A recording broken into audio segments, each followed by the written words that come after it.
Don't switch off. Don't panic. But we're going to spend a few minutes discussing something that calls itself a philosophy. You probably already know that we Templars don't waste our time on pseudo-intellectual waffle, which is what most philosophy usually is. But this particular one is so dangerous and so widespread on the right wing, especially in the United States, that it has to be discussed, killed and buried. The deformed thing of which I speak has the fancy name of objectivism. It is a 20th century political philosophy created by the US-based novelist Ayn Rand. Born Elisa Rosenbaum in 1905 in St. Petersburg, Russia, into a well-to-do Jewish family, her politically incorrect upbringing did not prevent her from attending the University of Petrograd, from which she graduated in 1924, shortly after the death of Lenin. She was then accepted to the State Institute for Cinema Arts to study screenwriting, a fact which, for all her later protestations of hostility to communism, means that the Bolshevik regime and secret police must have believed that she was reliably one of them. Granted a rare visa to visit relatives in Chicago, Elisa left for the United States in early 1926. She took on her soon-to-be-famous pen name, moved to Hollywood, and became a screenwriter. Over the next few decades, she developed a set of ideas which rejected collectivism in favour of extreme individualism. This stands out in two novels, The Fountainhead, and most famously of all, Atlas Shrugged. Published in 1957, this is a massive work of more than 1,000 pages. It portrays a future in which leading industrialists drop out of an increasingly socialist society that exploits their talents. Rand created the mysterious character John Galt to give rambling voice to her philosophy in a fictional and crushingly boring radio broadcast towards the end of an otherwise gripping book. Around 1950, Rand met with a college student named Nathan Blumenthal, who changed his name to Nathaniel Brandon and became the author's designated heir. Along with his wife, Barbara Weidman, he formed a group that met at Rand's apartment to engage in intellectual discussions. This group, which included future Federal Reserve Chairman Alan Greenspan, called itself the Collective, or the Class of 43, the publication year of The Fountainhead. Spearheaded by another Rand protege, Leonard Peikoff, her devotees began a long and well-funded effort to spread the objectivist message that altruism doesn't exist, that selfishness is a virtue, and that rational egoism is the only right way to live. Peikoff has spent his entire life in this work, alongside promoting strident atheism and the urgent need for the United States to throw its taxes and children's blood into wars in the Middle East on behalf of Israel. In 1958, the Nathaniel Brandon Institute formed to spread her message through lectures, courses, and literature. Atlas Shrugged remained, however, not only her bestseller, but also by far her most influential book. It became a sort of atheist capitalist Bible, giving intellectual rationale to the increasingly rapacious proponents of monopolistic, robber global capitalism. Even after the author's death in 1982, the same clique of Zionist and Anglo billionaires that funded operations such as the neocon Project for the New American Century promoted objectivism as an intellectual fig leaf for their Capitol Hill lobbying and Beltway bribery. The same elite groups funded the Tea Party as a way of harnessing legitimate popular resentment against the impact of globalization to push for even more deregulation and monopolization. In 2010, the Ayn Rand Institute announced that more than 500,000 copies of Atlas Shrugged had been given away in the previous year. The damage done to the world in the 20th century by those influenced by the works of Karl Marx is well understood by everybody on our wavelength. All but the most intellectually shallow have a working understanding of how the ridiculous and sordid drivel written by the fraud Freud did so much to weaken the fabric of society. Marx and Freud are both deservedly discredited, but the pernicious influence of Rand is more dangerous today than ever, as billionaires seek to impose on the post-COVID world a ruthless surveillance corporate state, justified by their fortunes, genius, and superiority over the common herd. In the end, all the millions of words poured out by Rand and her disciples in their effort to legitimize selfish greed are summed up in 29 words. These comprise the oath that Galt's striking industrialists have to swear before they're allowed into his hidden valley, to which they withdraw to await the collapse of the old order and their triumphant return to impose unfettered capitalism on the broken world. I swear by my life and my love of it that I will never live for the sake of another man, nor ask any man to live for mine. The Striker's Code represents Anne's belief in egoism, or the doctrine of rational self-interest. Rand believes that individuals have an inalienable right to pursue their own happiness based on their own values, and that they must be free to pursue their own self-interest as they choose. Under this code, people have no obligations to each other, beyond the obligation to respect the freedom and rights of other self-interested people. This is Margaret Thatcher's dictum that there is no such thing as society on crystal meth. It is the cowardly pacifist's refusal to bear arms in defence of his people dressed up as intellectual rigour. It's the perfect excuse for the spineless bourgeois to turn a blind eye to the systematic sexual exploitation of white working-class girls by racist Islamist rape gangs. To be fair to Ayn Rand, and if one takes her at face value, she spent her formative years in a communist tyranny. She wrote her key works in the heyday of the American dream, in a country which, despite the presence of various racial and religious minorities, was a gentle, good, and carefree place for the European American majority. The idea that American Christians would be marginalized and persecuted, that well-organized and aggressive perverts would insist on their right to force LGBTQ+ obscenity down the throats of schoolchildren, that people would be hunted down and victimized for the crime of being white, the horrors imposed on our kinfolk and the assaults on our traditional values that we see every day were literally unthinkable in Rand's time. When the clear and present danger to most Westerners was communist collectivism, the emergence of extreme individualism was a natural and perhaps even helpful reaction. But as you and I know only too well, those times have changed, and they are never coming back. The threat is no longer the imposition of a grotesquely inefficient economic system and the elimination of those who object. The threat now is not Marxist economic lunacy, but white genocide. The anti-white racial hatred manifests itself in many ways. Muggers from the ghettos justifying robbery and casual murder as payback for slavery. Sexual predators using half-digested words from the Quran to dignify their gang rape of little girls. Advertising executives promoting miscegenation alongside the products of their corporate clients. There are two great constants in this growing litany of threat, horror, degradation, and death. First, that the victims are white people of European Christian descent. They are chosen not as individuals, but because they are members of a specific community. Second, that individual resistance is futile.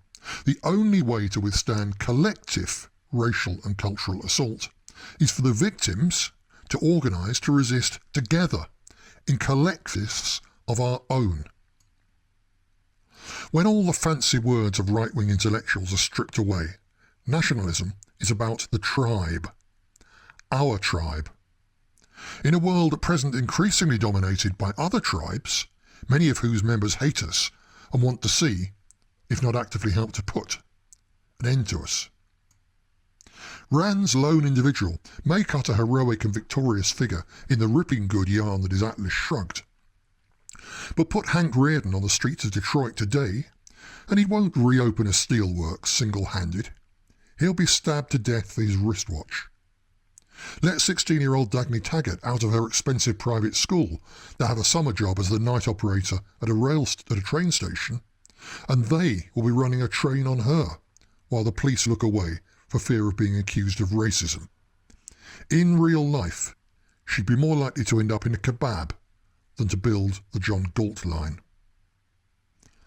As for the brilliant and kindly old banker Midas Mulligan, who wisely lends money to fund the technological innovations that make Galt's Gulch a little heaven on earth for the few, the reality of bankers is that they use fiat money, bundled derivatives, and 100 other corrupt practices to turn life on earth into hell for the many. We are with Jesus when it comes to money changers and usurers. And we've never heard of an Irish banker yet. It is not a minor passing detail that Atlas Shrugged concludes with Rand's hero, about to lead his band of selfish egotists back out to reshape the world, tracing the sign of the dollar in the air. The irony and blasphemy was, of course, fully intended, for Ayn Rand was a committed atheist. For the woman who wrote the book, which has done more than any other to legitimise and abet the global corporate looting of our world, objectivism means simply that there can be no loyalty to anyone, anything other than self. There is no family, no tribe, no loyalty to one's ancestors, no duty to one's posterity, no nation, no God, only me. Little wonder then that her philosophy has so much appeal to selfish, socially inept geeks and to sociopaths, for neither type is capable of being a good member or follower of a bigger cause than themselves. The similarity between many objectivists and the followers of Nietzsche, many of whose ideas Rand stole, is no accident. Nor is it an accident that objectivism appeals to so many homosexual intellectuals. There is nothing like having children and grandchildren to put one's own life into context, and there is no more selfish choice an intelligent, healthy young person can make than willfully to deny one's parents, community and nation the new life that his or her children would provide. Rand's doctrine of utter selfishness provides such individuals with a fig leaf of pseudo-moral camouflage for their failure and betrayal. Nor is it an accident that so many objectivists are deeply unhappy people, because all of us are flawed, so to focus on oneself is to focus on one's flaws. It is the same error that makes the natural-born weeds attracted by Nietzsche's Superman fantasy so prone to committing suicide. When nothing else matters, when your own self-interest is your only moral compass or purpose, why not end it all when the going gets a bit tough? This leads us to what is surely the most serious problem of all with these high priests of atheism and hyper-individualism. Whether the creed is defined in terms of rational egoism or the will to power, the similarity with the Satanist mantra of "do what thou wilt" should be the whole of the law is absolutely not accidental. Whether such people are conscious of it or not, they are doing the work of Satan, who also refused to serve a greater power than himself. Man is God's creation, so every mind destroyed by madness and every soul lost to suicide is a small and spiteful victory over the Creator. So avoid these gateway drugs of self-obsession and misery and shun the mental weaklings who succumb to them. Rand's novels are undoubtedly good reads. They may inspire on-the-spectrum teenagers with more hormones and spots than common sense, but the fake philosophy she promotes through her well-crafted words is pure poison.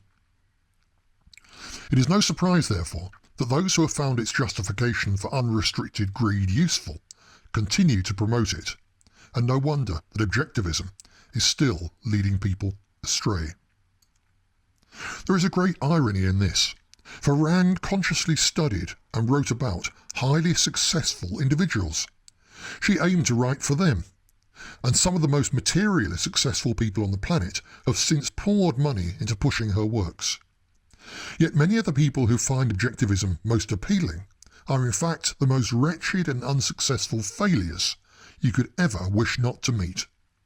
People, as a matter of fact, whom Ayn Rand would have despised One cannot help but draw a parallel with all the pencil-necked virgins identifying with Nietzsche's Superman in their grubby, lonely bedrooms. Ask any wannabe intellectual member of the alt-right for a list of the most influential books they've ever read, and Atlas Shrugged will be right at the top. A good example is former UKIP candidate and popular YouTuber Carl Benjamin, better known as Sargon of Akkad. Benjamin's biggest audience was probably at Tommy Robinson's free speech rally in central London in May 2018, where he spoke shortly before the blasphemous and foul-mouthed apologist for LGBT pederasty, Milo Yiannopoulos. 2 months earlier, a leftist mob stopped Benjamin delivering a speech about objectivism at King's College London. Due to speak with him was Yaron Brook, who is chair of the board of directors at the Ayn Rand Institute. Committed to spreading the anti-gospel of total selfishness right across the world, Brook makes a single exception in terms of group loyalty. He firmly believes that the USA should nuke the enemies of Israel, particularly Iran, and is strident in his support for the collectivist Zionist state as a place where his people can enjoy the collective identity and security which objectivism claims is wrong for all the rest of us. Ayn Rand's outdated and toxic hyper-separatism is thus a Trojan horse, dividing us into self-satisfied, yet isolated, lonely and vulnerable alienation, while one group alone is morally justified in standing together in pursuit of something higher and longer lasting than the individual. The minute you understand this, it becomes blindingly obvious that Ayn Rand's ideals are on exactly the same wavelength as the practical idealism of Richard Coudenhove-Kalergi. It is thus essential that young patriots in particular are constantly on the lookout for attempts to spread the objectivist cancer within the new generation. This is not an abstract warning. Some of Wall Street's worst corporate monopolists pour millions of dollars every year into pushing Rand's pernicious apologia for their self-centered greed. The Ayn Rand Institute alone enjoys a budget of about $10 million every year. Big donors include BB&T Bank and the Balyasny Foundation, the charitable arm of Balyasny Asset Management. The InsidePhilanthropy.com entry for the founder of the latter, Kiev-born former day trader and hedge fund manager Dmitry Balyasny, lists his other charitable passions as education and youth, policy and Jewish causes. Funds have also flowed to the Institute through the Silicon Valley Community Foundation, presumably from a donor-advised fund of one of those libertarian techies we always hear about. A former managing director of Goldman Sachs, Arline Mann, is currently board chair of the ARI. Since 2002, the Ayn Rand Institute has given out well over 1.5 million free copies of Ayn Rand novels to teachers in North America. The novels Anthem, The Fountainhead and Atlas Shrugged have been sent to over 30,000 teachers and have been taught in over 40,000 classrooms. The Institute has calculated that, given the expected 3-year lifespan of a book paperback, over 4 million people would have been introduced to Ayn Rand's books and ideas through this operation alone.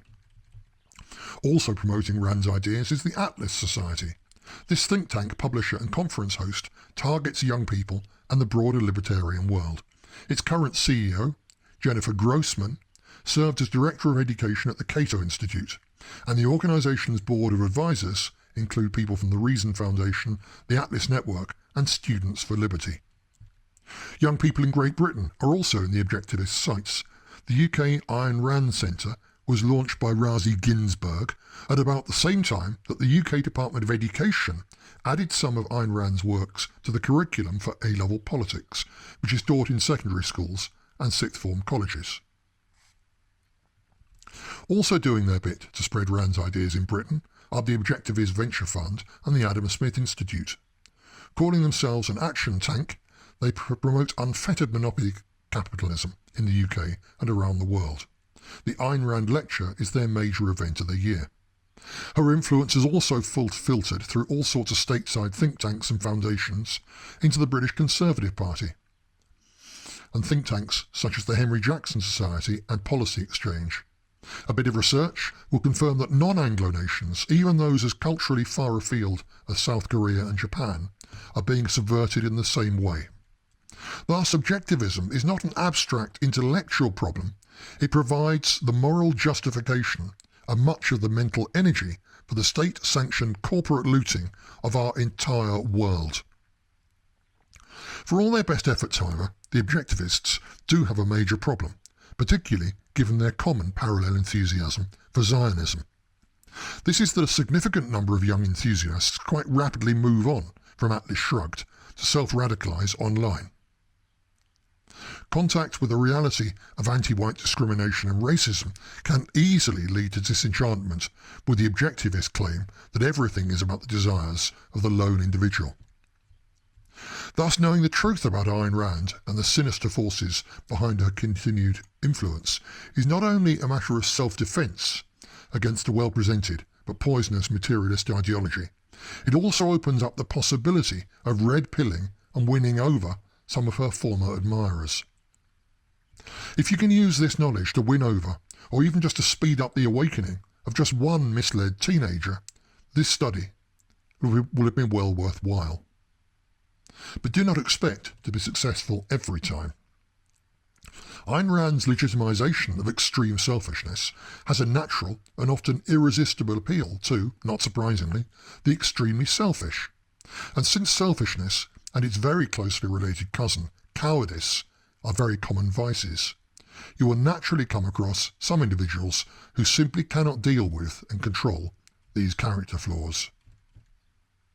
You will even find the same weakness among individuals too lazy, self-centred and intellectually shallow even to have read Atlas Shrugged. A good example of this is provided by the rash of YouTube personalities who found fame and a fortune in a couple of years of edgy alt-right video broadcasts. Almost without exception, these individuals were happy to enjoy their brief fame and to rake in online donations, but they made absolutely no attempt to build any kind of organisation. They had no interest in anything or anybody beyond their own bank accounts and egos. Whether they were followers of Nietzsche, Rand or plain ignorant selfishness, when leftist pressure closed down their payment platforms, half of them vanished overnight. The other half struggled on until liberal censorship of social media cut off their voices and shrunk their egos, whereupon they gave up and disappeared as well. This not only exposes the weakness of the individual who tries to face almost any threat alone, it also highlights the way in which they were only in it for themselves in the first place. So the moment there was nothing in it, either for their bank balances or their self-importance, they were gone. Whether they talk about the sovereign individual, the Superman or rational egoism, what they really mean is that everyone else is there to serve them. Their followers are merely sheep to be fleeced. So censorship stops the shearing operation, the preachers of selfish individualism have nothing more to gain from and no interest in the sheeple who used to hang on their every word. Contrast this with the attitude of the KTI. The deplatforming purge cost us around $1 million in lost revenue. Every other serious nationalist and traditional Christian organisation, publishing house and movement in the whole of the West suffered along with us. A very high price to pay for a gang of Judas goats and fools luring, against our advice, a few hundred trusting but desperately naive kids into the carefully laid trap that was Charlottesville. Far more damaging than that, our network of news aggregator sites on Facebook, with more than 4 million likes between them, and a regular weekly reach in the scores of million, was first squeezed by shadow bans and then eliminated at the press of a computer key. We had spent more than 4 years building up that network. We had small, well-trained teams working literally round the clock, from real offices in Budapest, Serbia, the UK and America. Together, we found, designed and posted hundreds of memes, videos and news stories every single day. If we had a day without at least one of our posts getting 500,000 views, we were disappointed and put in an extra effort on the next. Every few days, one of our posts would go viral and reach 3 or 4 million people. In every month, several particularly popular ones would each hit 10 million or more. In both the Brexit and US presidential campaigns of 2016, we reached around 70 million in the final week of the contest. And all the time we were concentrating on the neglected blue-collar demographic whose unexpectedly high turnout swung things the right way. For all the liberals screaming about Putin bots and Moscow troll factories, the most evidence that the liberal fake news media could find of Russian interference in the American presidential election was a grand total of $3,000 worth of Facebook post boosts in the last 3 months of the campaign. The Knights Templar spend on carefully targeted Facebook post promotion in support of Trump 2016 was $100,000, and the impact made it worth every cent. All that effort was certainly not wasted, because just for a couple of years it gave us tremendous power online. It allowed the Knights Templar to influence blue-collar opinion in both the UK and the USA, making us a very major behind-the-scenes player in swinging the Brexit vote in favour of Leave and the 2016 presidential election against Hillary Clinton. When you hear some empty vessel keyboard warrior sneering at the KTI for asking for donations, charging for membership and selling merchandise, remember that actions and influence like ours cost money.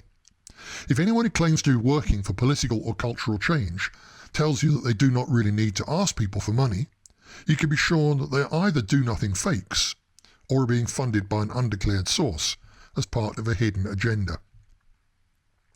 In the case of what we have built on Facebook, the loss of this influence and the income that the enormous reach helped us generate hit our organisation very hard. But with very long experience of Kipling's two impostors, triumph and disaster, we were neither surprised nor dismayed. We had never put all our eggs in the internet basket anyway. Our governing council of 9 had already made plans to ensure the order's future survival and continued progress, and we had used the good times to build networks, acquire other skills and resources, and to ready ourselves to move on when the blow we had long foreseen fell upon that one part of our operation. We simply readjusted our tactics and focused once more on older ways which, although less visible, are more stable and reliable. That is why the Templars are still here, still active and still wielding influence, while so many of those hugely prominent in the alt-right just a few years ago have either vanished without trace or turned their coats. You will see the same thing shortly when the creeping purge of YouTube is completed. The right-wing YouTube celebs and fake online parties will vanish in a puff of censorship smoke, but the Templars will remain steadfast, resilient and effective. Whether you join us or not, I urge you to learn from our example, as well as from our ideas and influence. Find a niche in which you can operate and make a difference, and settle down to building a resilient and effective structure with which to advance your real life goals. The very first step is to understand, confront and subdue the selfishness that you will find, as we all find, when you look into your own soul with manly honesty and Christian humility. That flame of selfishness may have been fanned at some time by Ayn Rand and her pernicious intellectual claptrap about how you should free yourself from altruism. Or it simply may be there as a result of mankind's fallen and flawed nature. Whichever is the case, the cure is within your reach. The best antidote both to the poison of selfishness and the unhappiness caused by self-obsession is very simple. Every morning, as soon as you get up, ask yourself one question. What will I do for someone else today? Write it down and cross it off when you've achieved it. Keep on writing your goal down and crossing it off when you've succeeded until asking the question and acting upon it becomes a habit. Then just keep doing it. You will not only brighten and lighten the lives of others, you will help little by little to build around yourself a good reputation and the strength of a community. And the depression and anxiety that comes from focusing on yourself will vanish like the fog that burns off as the rising sun chases away the dark and the cold of night. Take this cure, my brothers and sisters, and drive the selfishness of Rand, Nietzsche and Satan from your hearts. You will be all the better for it, both as an individual and as a fighter in our great cause. Deus Vult.